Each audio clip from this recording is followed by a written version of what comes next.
Okay, today we're going to talk about where did all the writing come from, all these books and stories that Cracker Books publish. It just sort of happened. If you were to ask my old teacher of English at Boston Grammar School, Stan Cawthorne, I'm sure he would say impossible. Likewise, if you were to ask Dave Godfrey, another stalwart of the teaching staff at Boston Grammar School in the 1950s, could Keith Sanders understand sufficient French language to live there? He would not believe it either. I was no academic. I liked my time at BGS, but came away at the end with no examination passes whatever. I took 8 GCE O-level examinations in 1959 and failed them all. I felt I should have passed geography, taught very ably by Phil Mays. I loved geography and was good at it.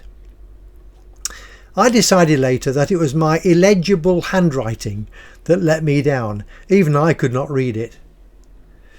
A note here that in 1960, as I joined the staff of the Boston Standard newspaper and was engaged as a space salesman, advert designer and copywriter, I'd better pass GCE O-level English language, and did so later in 1960. We'll cover what happened to me between 1960 and 1992 in another story, but stick to the writing here. It was in about April of 1985 that Digby Scott, the group editor of Lincolnshire Standard newspapers, sought me out and asked me if I would like to produce a free midweek paper to run alongside their long-established weekly Skegness Standard.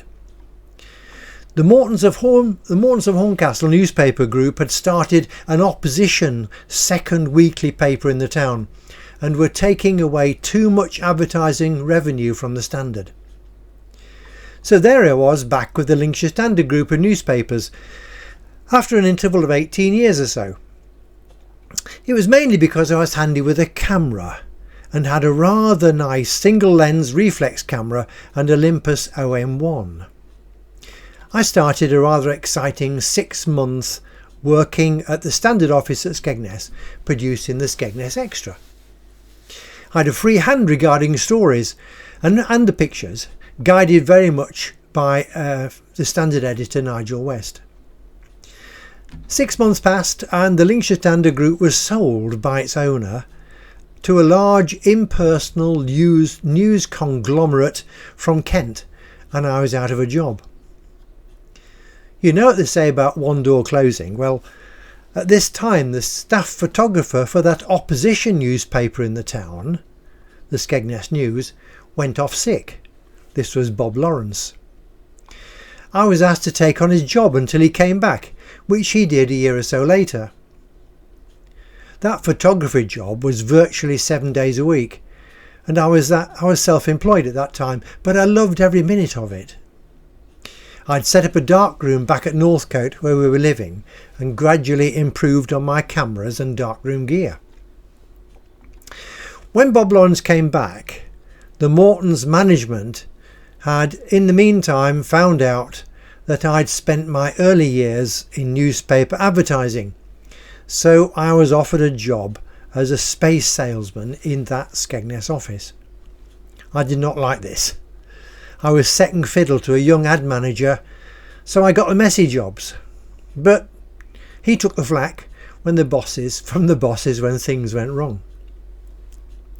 Eventually in 1988 I persuaded management at Morton's Horncastle head office to start a newspaper in Spilsby, closer to where I lived, and they found me an office in the town. The Spilsby News was the latest in the Morton's newspaper empire throughout Lincolnshire, and I was editor, space salesman and photographer. It was at this time that even I moved into the digital age. I was issued with a very new Amstrad personal portable computer to write all my stories for the newspaper. I had a little plugging gadget called a modem that connected it to the telephone line, and when I pressed that magic button, all my written words went up the line into the ultra-modern printing works at Morton's of Horncastle.